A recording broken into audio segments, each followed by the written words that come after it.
CM Revanth సర్కార్ ఏడాదిలోగా కూలిపోతుందంటూ సంచలన comments చేశారు కేసీఆర్. రేవంత్ రెడ్డి కొంతమంది ఎమ్మెల్యేలతో కలిసి బీజేపీలో చేరడం ఖాయమన్నారు. ఈ కామెంట్స్ పై మండిపడ్డారు మంత్రి కోమటిరెడ్డి వెంకటరెడ్డి. కాంగ్రెస్ పార్టీని టచ్ చేస్తే బీఆర్ఎస్ పార్టీ పునాదులు లేకుండా చేస్తామంటూ వార్నింగ్ ఇచ్చారు కోమటిరెడ్డి వెంకటరెడ్డి. కానీ ముఖ్యమంత్రి మాట్లాడే మాటలు చూస్తే, సభలలోనే వణుకుడు చూస్తే తిరగబడ్డ జనం తెలంగాణలో. సర్వే రిపోర్ట్లు వస్తున్నాయి, కాంగ్రెస్ కు 2 సీట్ల కన్నా ఎక్కువ రావు అని. అంతటా అన్ని జిల్లాలలో కూడా రైతాంగం తిరగబడతా ఉంది. అందుకే ముఖ్యమంత్రి నిన్న నారాయణపేట సభలో ఆయన భయం, ఆయన కంపం చూస్తే ఈ గవర్నమెంట్ ఏడాది కూడా ఉంటట్లేదని మనం చేస్తా ఉన్నా. ఎవడు ఎప్పుడు పోయి బీజేపీలో కలుస్తాడో, ముఖ్యమంత్రి జంపు కొడతాడో, ఏమవుతుందో.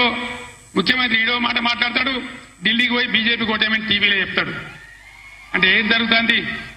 ఎవరికి ఎవడు బీ టీము, ఎవరు కలిసిపోయినరు ఒకసారి ఆలోచన చేయాలి. దయచేసి ఏ మార్పాటుగా ఉంటే ఇబ్బంది జరుగుతుంది. కాంగ్రెస్ గతంలో కూడా మీరు 60 ఏళ్లు చూసినారు.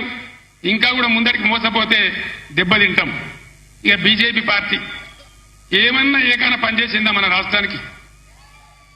పెద్దలు చెప్పారు, అక్కెరకు రాని చుట్టము, మొక్కిన మరం ఈయని వేల్పు, మోరమున దానెక్కిన బారని గుర్రము, గ్రక్కున విడవంగా వలవి కదరా సుమతను. బీజేపీ అక్కడికి రాని చుట్టం. ఒక మెడికల్ కాలేజ్ ఇయ్యలే, ఒక నవోదయ కాలేజ్ ఇయ్యలే, ఒక జాతీయ ప్రాజెక్ట్ ఇయ్యలే. నేను స్టేజ్ ఎక్కుతుంటే హరీష్ రావు మాట్లాడుతుంటే విన్నా, ఆయన అన్ని చెప్పిండు. అవన్నీ 100% కరెక్టు. బీజేపీ కోటేసినా మన మంజీరా నదిలో వారేసిన గంతే, అది ఎందుకు పనికిరాదని మనం చేస్తా ఉన్నాం. రేవంత్ ఖచ్చితంగా బీజేపీకి పోతాడు. ఈ మెంటల్ అయింది ఆయన కొట్లకు, తండ్రి కొట్లకు, ఆ బామ్మర్దికి కొంచెం కూడా ఆ కవిత జైల్లోకి పోయేసరికి మెంటల్ అయింది. ఎట్లా 2 ఏళ్ళు బెయిల్ రాదు, మేము కూడా పోతాం ఫోన్ ట్యాపింగ్ లా, కాళేశ్వరంలా, యాదాద్రిలా. మన మనోడు కూడా పోతాడు. మన జిల్లాలో కూడా అలా లోపలికి బెయిల్ వచ్చేది ఉన్నది. 50,000 కోట్లకు పెంచింది. దాన్ని 29,000 కోట్లకు నామినేషన్ మీద బిహెచ్ఎల్కి ఇచ్చింది. అది ఇస్తానికి వీలు లేదు. 5 లక్షల కంటే ఎక్కువ టెండర్ పెట్టాలి. పెద్ద స్కామ్ అది. ఎల్నర్స్వాడి హైకోర్టు మాజీ ప్రధాన న్యాయమూర్తి గారు ఎంక్వైరీ చేస్తూ నోటీస్ ఇస్తుంది. అందుకనే చెప్తున్నాం, కాంగ్రెస్ పార్టీ గురించి మాట్లాడినా మరొకసారి మర్యాద దక్కదని చెప్పి మేము తలుచుకుంటే నీ దగ్గర అయ్యాల 7-8 మంది ఎంపీలకు పోయి సగం మంది మా దానికి, సగం బీజేపీలకు పోయి ఎంపీ టికెట్ ఇస్తుంది. నీ క్యాండిడేట్లకే దిక్కు లేదు. ఆయన కట సీట్లు వస్తాయంటే మాకు 1-2 వస్తాయంట. నవ్వొస్తుంది పొద్దున ఆయన స్టేట్మెంట్ చూస్తుంది.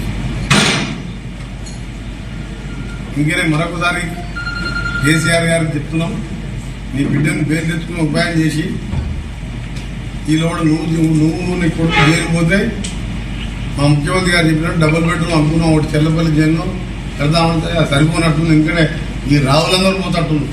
ప్రభాకరావు నుంచి మొదలు పెడితే తారక రామదాకా ఎన్ని డబుల్ బెడ్రూమ్ కట్టాలి, చెర్లపల్లి కొన్ని కట్టాలి, చెంచల్గూడలు కొన్ని కట్టాలి. చేసిన మోసాలకు రాలిగా మళ్ళా కాంగ్రెస్ పార్టీ గురించి మాట ఎత్తే మర్యాద దక్కదని చెప్పి సీరియస్ గా వార్నింగ్ ఇస్తున్నాం.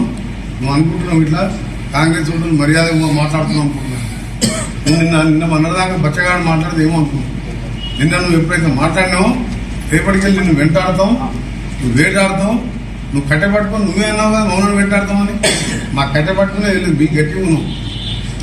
నువ్వు ముసలాయి కట్టెపట్టుకుని వేటాడలేదు, వెంటాడలేదు. నీ దుకాణమే బంద్ అయింది. అందుకని మరొకసారి తీవ్రంగా ఖండిస్తున్నాం. ఇలాంటి మాటలు ప్రజాస్వామ్యంలో మంచి పద్ధతి కాదు. ప్రజలు ఎన్నుకున్న ప్రభుత్వాన్ని ఏడాదిలో పోతుందని జోస్యాలు చెప్పడం. ఆ రోజు కూడా చంద్రబాబు నాయుడు ఎన్టీఆర్ దించిన దాంట్లో ఈయన కూడా పాత్ర ఉన్నదన్న.